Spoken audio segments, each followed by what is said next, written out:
Olá, sou Paulo Canesim, sócio fundador da PSC Agro. E hoje nós vamos falar de uma questão bem latente hoje em dia, que é sobre a jornada da sucessão. Como se preparar para fazer uma boa jornada, tá?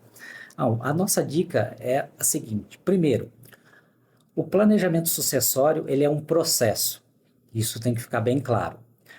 Hoje temos visto muita coisa no campo sendo feita com um único objetivo, trabalhando a organização do patrimônio de uma forma bem acelerada para se evitar basicamente a ITCMD que está em prestes de mudar, aí que todos devem estar acompanhando aí pelas reformas tributárias.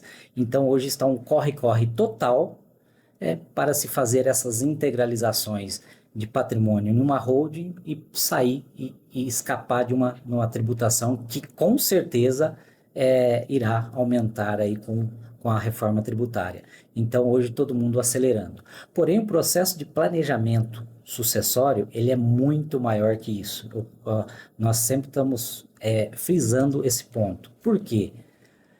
Para nós, o planejamento sucessório, essa jornada, ela começa e não pode ser esquecida jamais no ambiente familiar.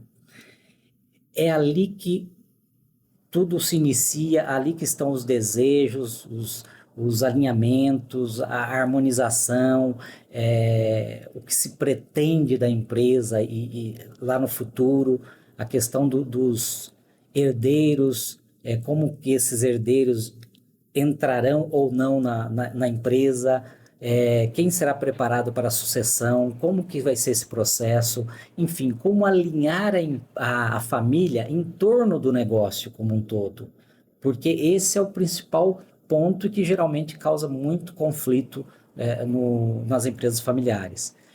Por outro lado, quando a gente vem para o patrimônio, aí sim a organização. E quando a gente fala em patrimônio, a gente tem que entender que não são somente os bens, nós estamos falando de todo aquele conjunto, que na verdade são os bens, os direitos e as obrigações, que no final do dia é a patrimônio líquido, o que sobra. Por isso que o termo patrimônio e organização disso é bem usado e frisado no dia a dia. Então, quando a gente fala nesse aspecto, no ambiente familiar, a gente está falando de governança familiar. É um ponto. Colocar as regras, os, a forma de gerir isso, a forma de evitar conflitos, tal. Isso é a governança familiar, que nós temos várias ferramentas para se trabalhar no ambiente familiar. Por outro lado, quando a gente vai para o patrimônio, essa organização, nós estamos falando de governança societária. E ali a gente sempre trabalha o ponto da eficiência tributária, certo? Porque quando a gente começa a trabalhar a parte societária, organizando a sociedade que vem dos desejos familiares, pensando sempre à frente, o que se quer lá na frente com essa empresa, se ela será, um exemplo, vendida, se ela será arrendada, se os bens serão geridos pela família ou por profissionais de mercado, enfim, como que será as saídas dos sócios, quem não quiser permanecer dentro da sociedade ali na frente, como que ele pode sair, como que ele vai receber o seu valor, a sua parte. Então, tudo isso tem que ser pensado na organização societária, tá? E, mais ainda, pensar que essa organização, ela pode simplificar ou pode complicar para a gestão do dia a dia, porque muitas vezes isso é comum no campo, a gente observar uma verdadeira teia de aranha sendo construída por finalidades apenas tributárias e que se perde muito a eficiência operacional, tá? Porque o negócio fica muito complexo para se gerir e muitas operações sendo feitas e retrabalhos em cima disso daqui. Então, só concluindo, nós temos a governança familiar, passamos pela governança societária, e, enfim, fechamos no negócio com a governança corporativa.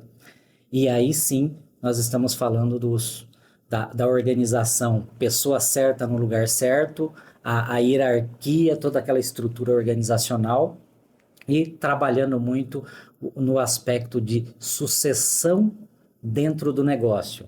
Imagina que nós temos um presidente e depois vem em forma de pirâmide.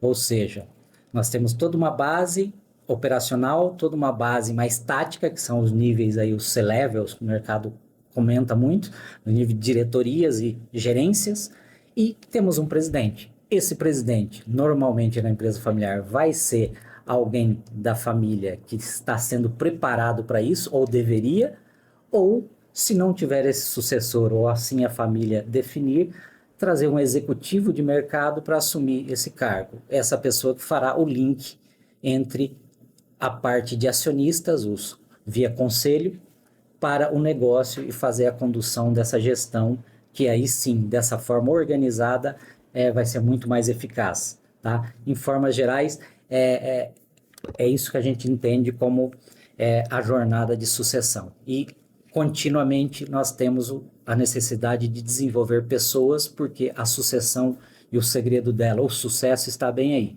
É um processo contínuo.